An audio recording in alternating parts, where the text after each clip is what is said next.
La lámpara maravillosa. Ejercicios espirituales. De Ramón del Valle Inclán. Selección. Gnosis. Hay dos maneras de conocer que los místicos llaman meditación y contemplación. La meditación es aquel enlace de razonamientos por donde se llega a una verdad, y la contemplación es la misma verdad deducida cuando se hace sustancia nuestra, olvidando el camino que enlaza razones a razones y pensamientos con pensamientos. La contemplación es una manera absoluta de conocer, una intuición amable, deleitosa y quieta, por donde el alma goza la belleza del mundo, privada del discurso y en divina tiniebla. Es así como una exégesis mística de todo conocimiento, y la suprema manera de llegar a la comunión con el todo. Pero cuando nuestra voluntad se reparte para amar a cada criatura separadamente y en sí, jamás asciende de las veredas meditativas a la cima donde la visión es una suma.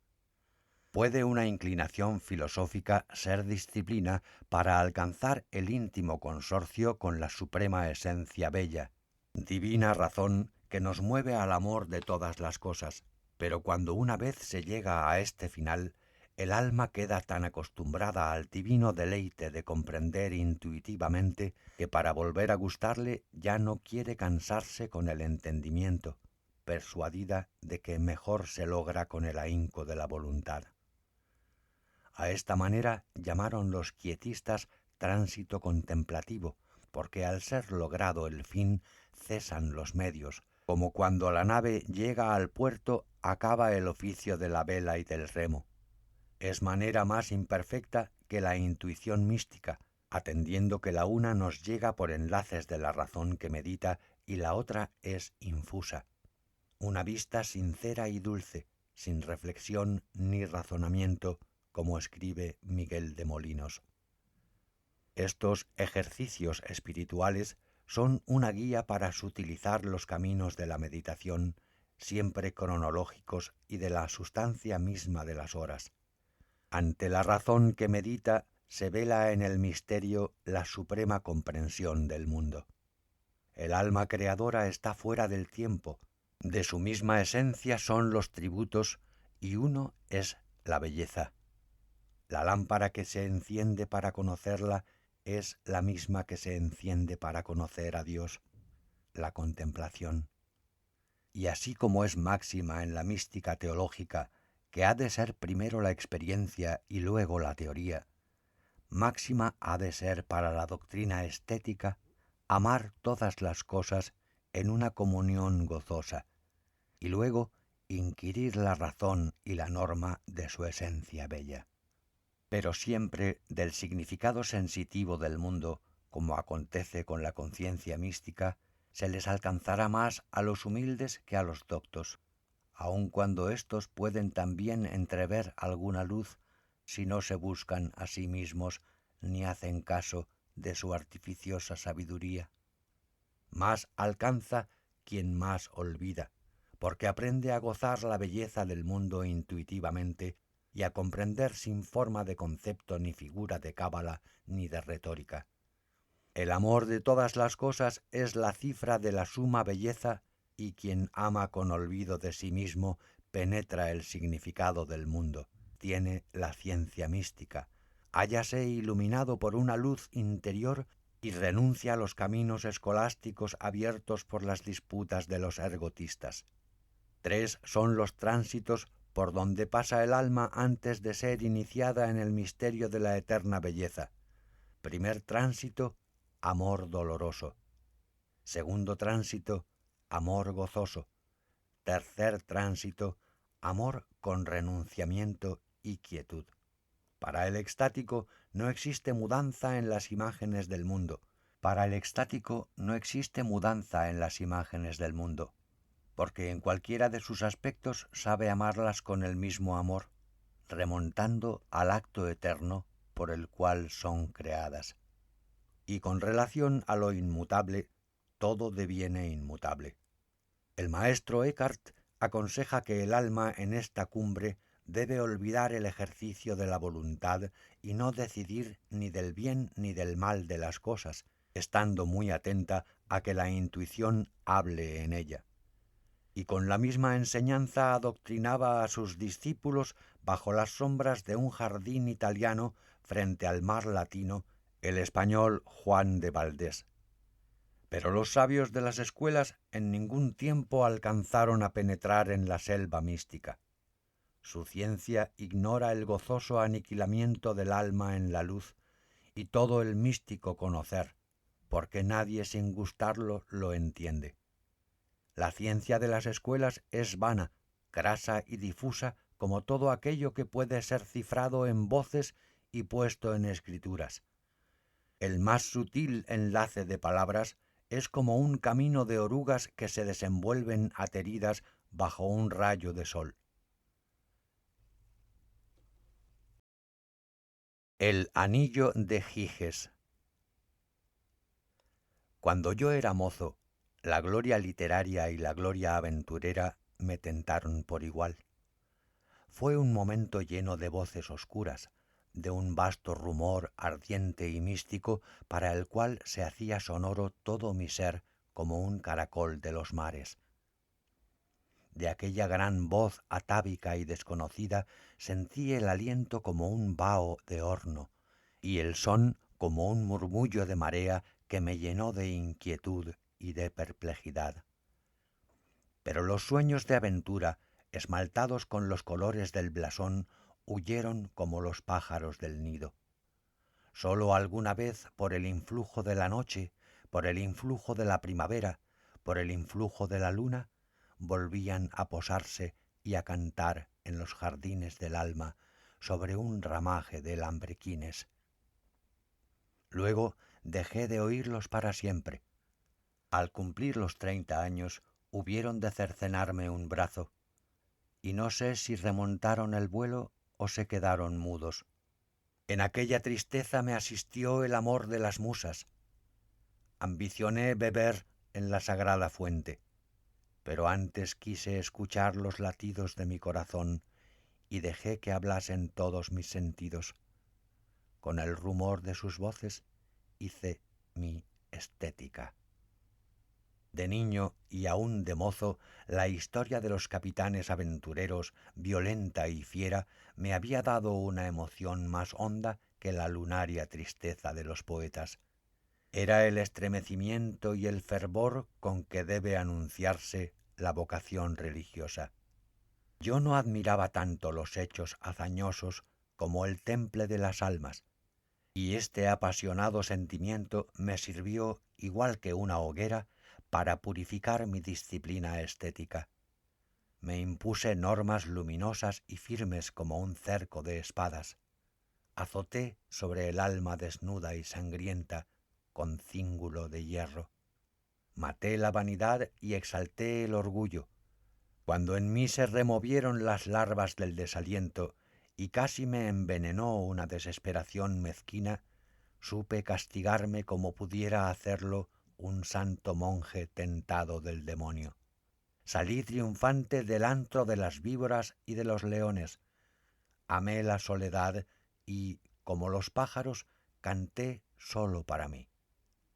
El antiguo dolor de que ninguno me escuchaba se hizo contento.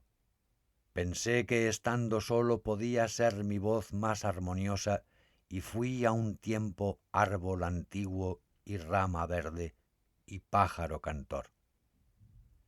Si hubo alguna vez oídos que me escucharon, yo no lo supe jamás. Fue la primera de mis normas. 1. Sé como el ruiseñor, que no mira a la tierra desde la rama verde donde canta. En este amanecer de mi vocación literaria, hallé una extrema dificultad para expresar el secreto de las cosas, para fijar en palabras su sentido esotérico, aquel recuerdo borroso de algo que fueron y aquella aspiración inconcreta de algo que quieren ser. Yo sentía la emoción del mundo místicamente, con la boca sellada por los 7 sellos herméticos, y mi alma en la cárcel de barro temblaba con la angustia de ser muda.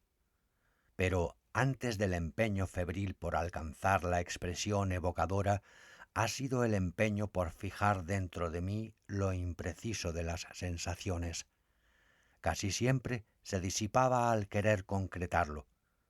Era algo muy vago, muy lejano, que había quedado en los nervios como la risa, como las lágrimas, como la memoria oscura de los sueños, como un perfume sutil y misterioso que sólo se percibe en el primer momento que se aspira.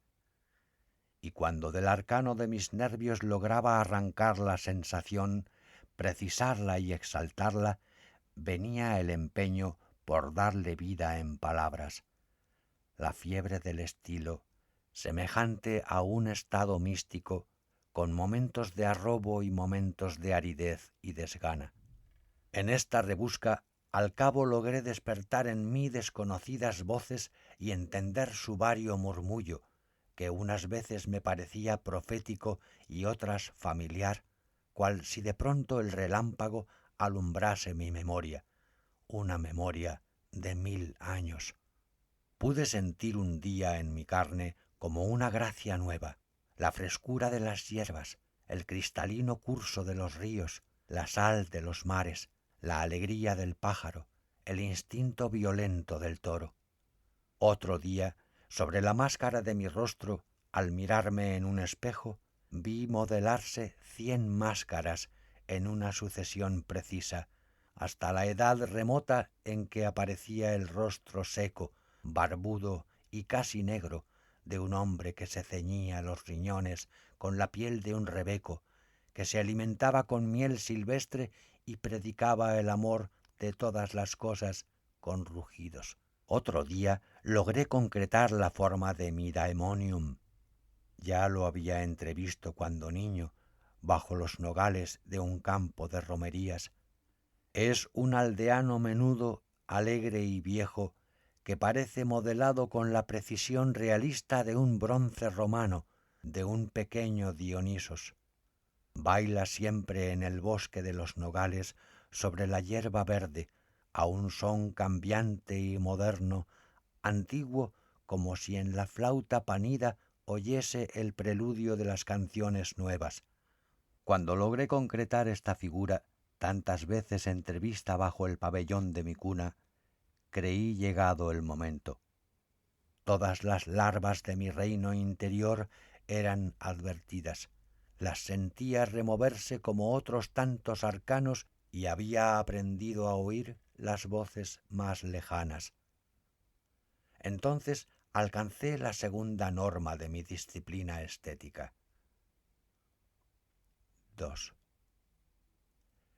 El poeta solamente tiene algo suyo que revelar a los otros cuando la palabra es impotente para la expresión de sus sensaciones.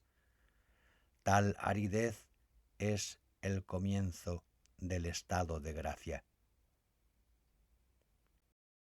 ¡Qué mezquino! ¡Qué torpe!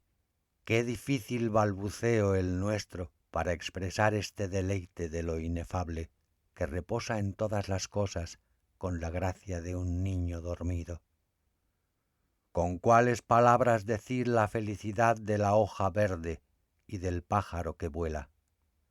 Hay algo que será eternamente hermético e imposible para las palabras. ¿Cuántas veces al encontrarme bajo las sombras de un camino al viñador, al mendigo peregrinante, al pastor infantil que vive en el monte guardando ovejas y contando estrellas, me dijeron sus almas con los labios mudos cosas más profundas que las sentencias de los infolios. Ningún grito de la boca, ningún signo de la mano puede cifrar este sentido remoto del cual apenas nos damos cuenta nosotros mismos y que, sin embargo, nos penetra con un sentimiento religioso. Nuestro ser parece que se prolonga, que se difunde con la mirada y que se suma en la sombra grave del árbol, en el canto del ruiseñor, en la fragancia del heno.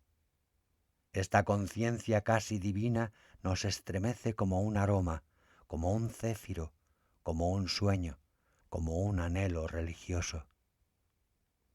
Recuerdo un caso de mi vida. Era en el mes de diciembre, ya cerca de la Navidad. Yo volvía de un ferial con mi criado y antes de montar para ponerme al camino había fumado bajo unas sombras gratas mi pipa de cáñamo índico. Hacíamos el retorno con las monturas muy cansadas. Pasaba de la media tarde y aún no habíamos atravesado los Pinares del Rey. Nos quedaban 3 leguas largas de andadura y para atajar llevábamos los caballos por un desfiladero de ovejas. Mirando hacia abajo se descubrían tierras labradas con una geometría ingenua y prados cristalinos entre mimbrales. El campo tenía una gracia inocente bajo la lluvia. Los senderos de color barcino ondulaban cortando el verde de los herberos y la geometría de las siembras.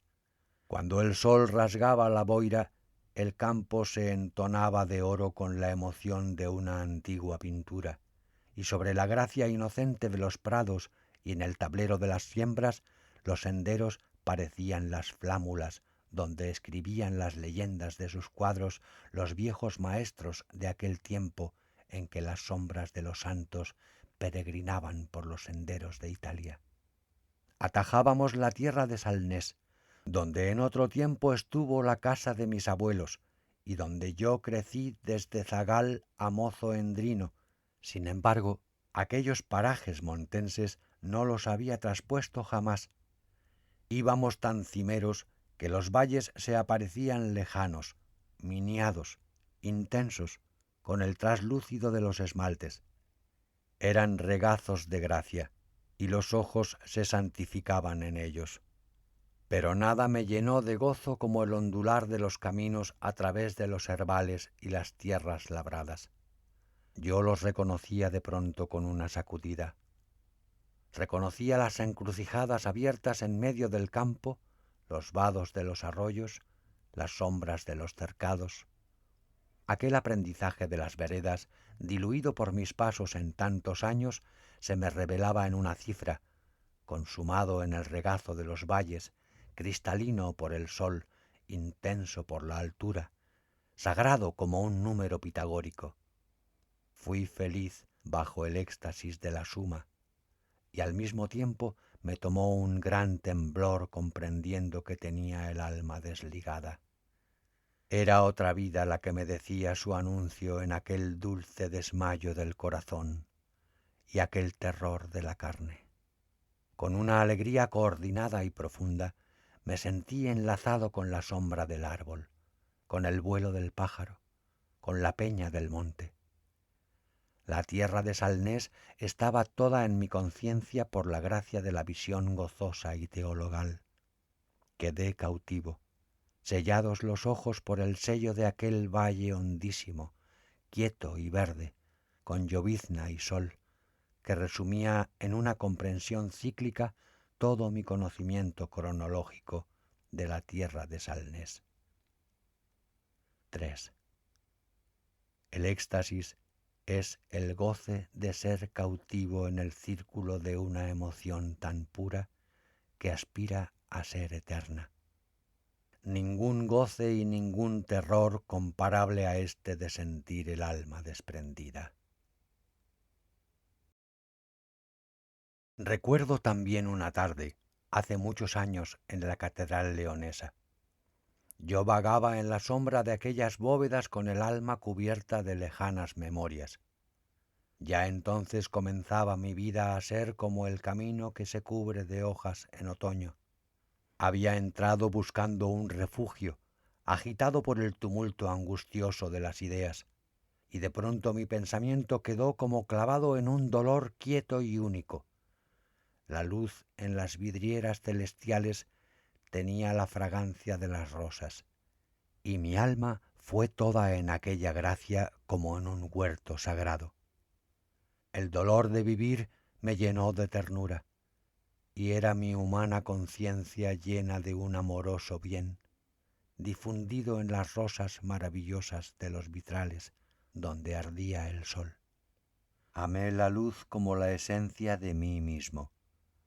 Las horas dejaron de ser la sustancia eternamente transformada por la intuición carnal de los sentidos, y bajo el arco de la otra vida, despojado de la conciencia humana, penetré cubierto con la luz del éxtasis.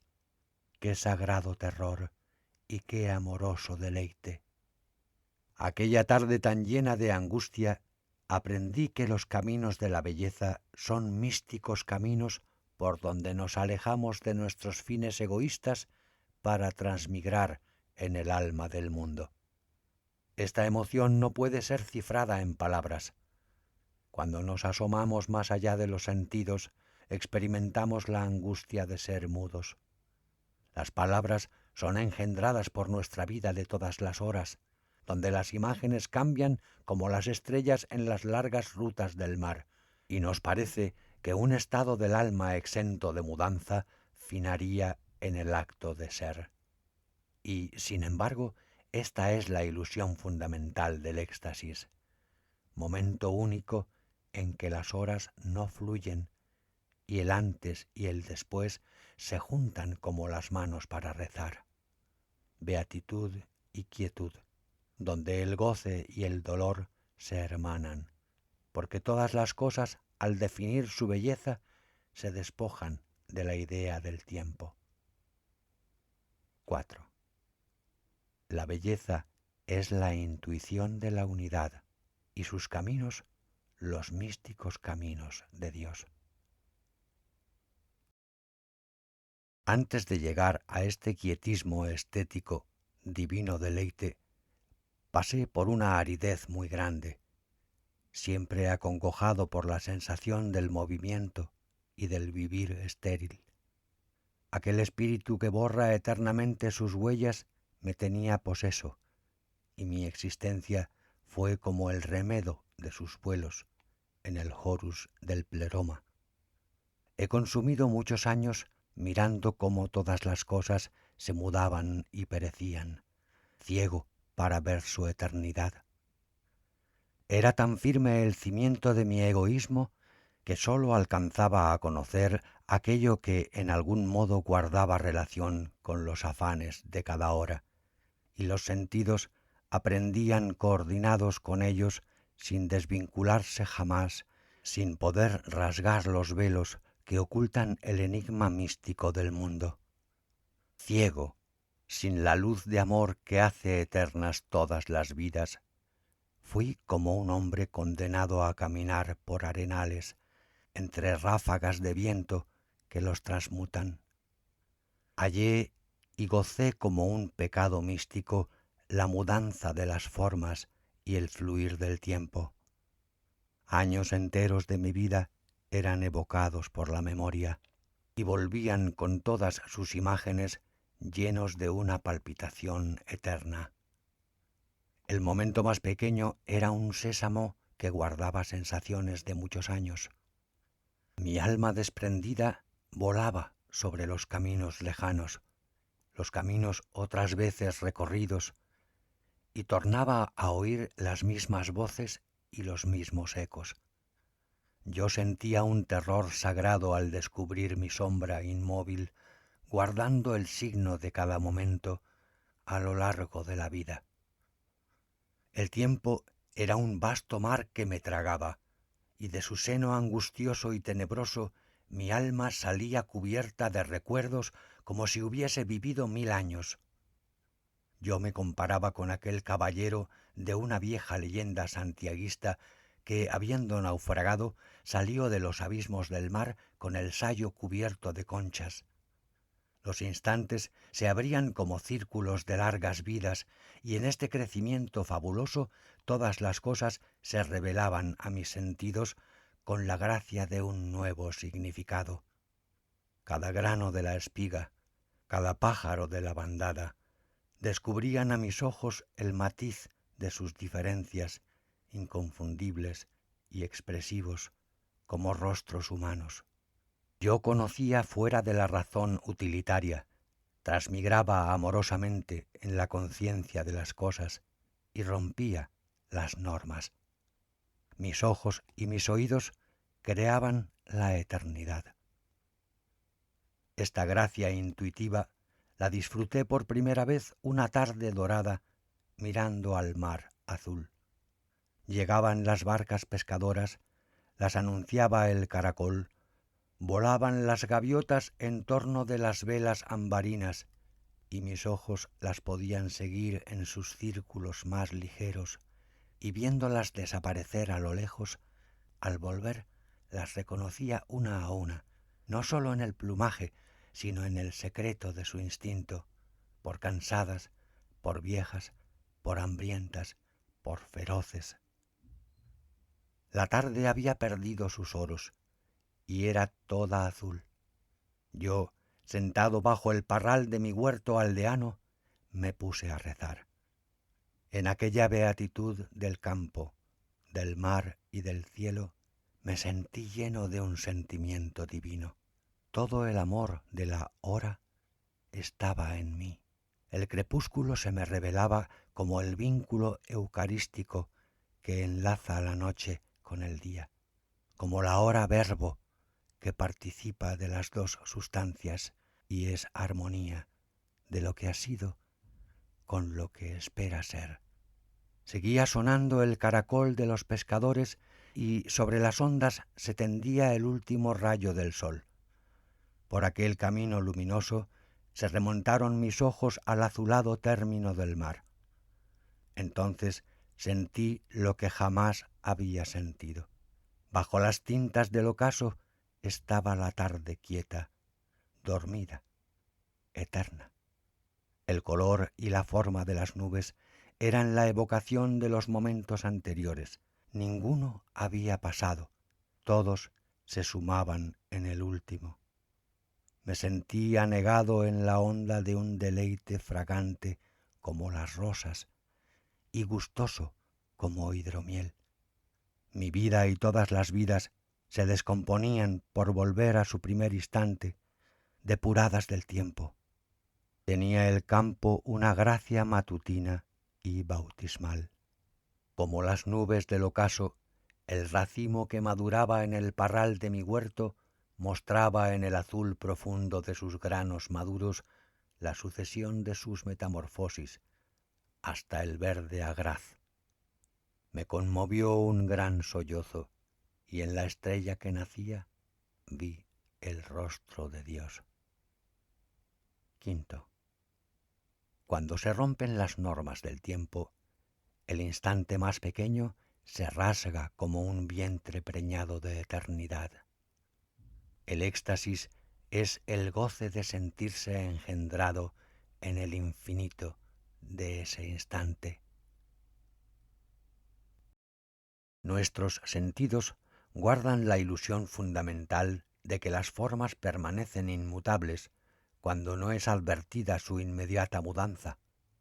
Hallamos que las cosas son lo que son por lo que tienen en sí de más durable, y amamos aquello donde se atesora una fuerza que oponer al tiempo. De todas las cosas bellas para los ojos, ninguna tanto como los cristales.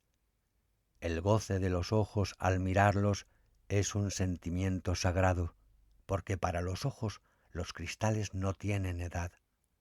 Cuando pensamos que su ayer es de 1000 años y que permanecerán sin mudanza al cumplirse otros 1000, sentimos la emoción religiosa de considerarlos fuera del tiempo. Concebir la vida y su expresión estética dentro del movimiento y de todo aquello que cambia sin tregua, que se desmorona, que pasa en una fuga de instantes, es concebida con el absurdo satánico. Los círculos dantescos son la más trágica representación de la soberbia estéril.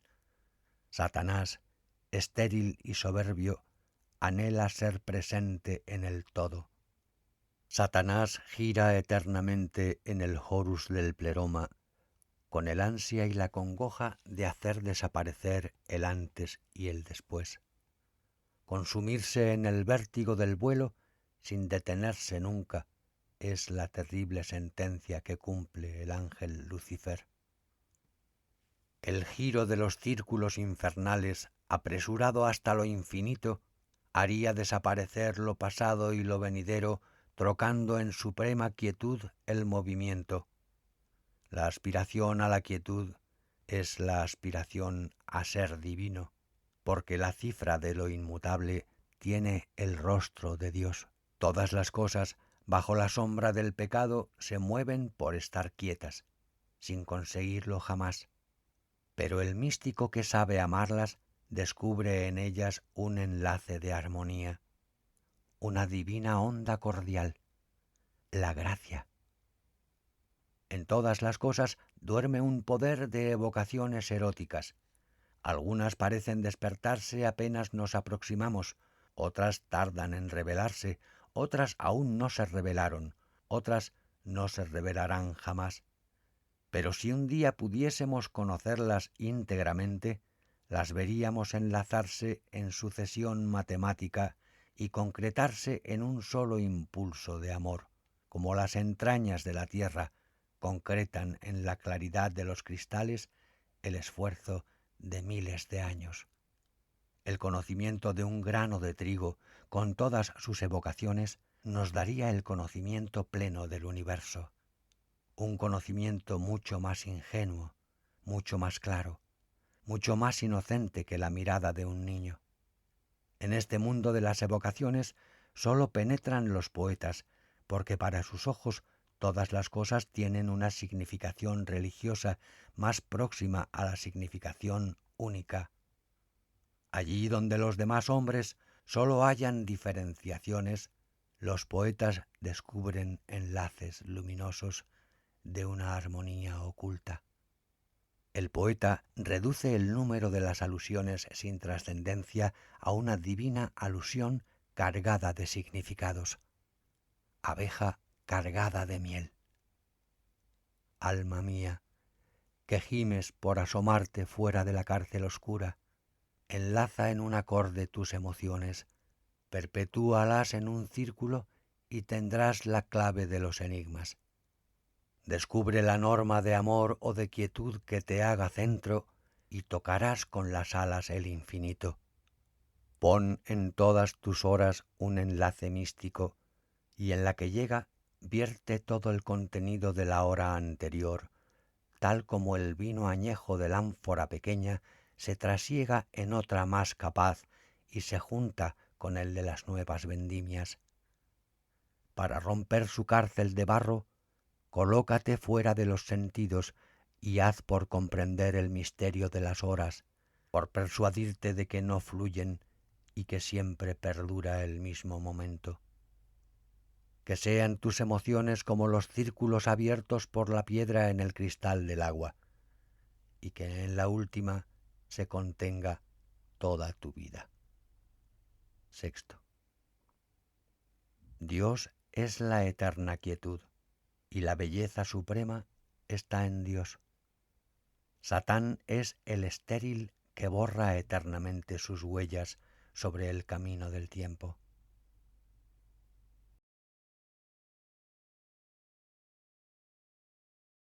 Este momento efímero de nuestra vida contiene todo el pasado y todo el porvenir. Somos la eternidad, pero los sentidos nos dan una falsa ilusión de nosotros mismos y de las cosas del mundo. Velos de sombra, fuentes de error más que de conocimiento, nuestros sentidos sacan el hoy del ayer. El poeta, como el místico, ha de tener percepciones más allá del límite que marcan los sentidos, para entrever en la ficción del momento y en el aparente rodar de las horas la responsabilidad eterna. ¿Acaso el don profético no sea la visión de lo venidero, sino una más perfecta visión que del momento fugaz de nuestra vida consigue el alma quebrantando sus lazos con la carne? Este soplo de inspiración muestra la eternidad del momento y desvela el enigma de las vidas. El inspirado ha de sentir las comunicaciones del mundo invisible, para comprender el gesto en que todas las cosas se inmovilizan como en un éxtasis y en el cual late el recuerdo de lo que fueron y el embrión de lo que han de ser. Busquemos la alusión misteriosa y sutil que nos estremece como un soplo y nos deja entrever, más allá del pensamiento humano, un oculto sentido. En cada día, en cada hora, en el más ligero momento, se perpetúa una alusión eterna. Hagamos de toda nuestra vida a modo de una estrofa, donde el ritmo interior despierta las sensaciones indefinibles, aniquilando el significado ideológico de las palabras. Era yo estudiante y un día, contemplando el juego de algunos niños que danzaban como los silvanos en los frisos antiguos, peregrinó mi corazón hacia la infancia y tornó revestido de una gracia nueva. Al caminar bajo la sombra sagrada de los recuerdos, no experimenté la sensación de volver a vivir en los años lejanos, sino algo más inefable, pues comprendía que nada de mi psiquis era abolido. Hasta entonces nunca había descubierto aquella intuición de eternidad que se me mostraba de pronto al evocar la infancia y darle actualidad en otro círculo del tiempo. Toda la vida pasada era como el verso lejano que revive su evocación musical al encontrar otro verso que le guarda consonancia y sin perder el primer significado entra a completar un significado más profundo. Aún en el juego bizantino de las rimas se cumplen las leyes del universo. Con los ojos vueltos al pasado, yo lograba romper el enigma del tiempo. Encarnados en imágenes, veía yuxtaponerse los instantes, desgranarse los hechos de mi vida y volver uno por uno.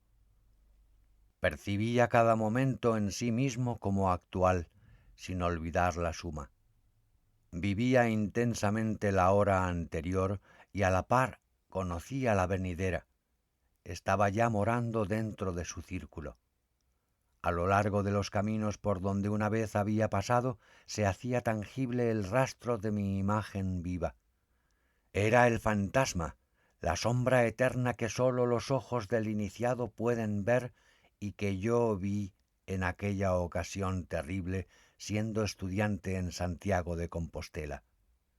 Desde aquel día, ¿cuántos años se pasaron mirando atrás con el afán y el miedo de volver a ver mi sombra inmóvil sobre el camino andado?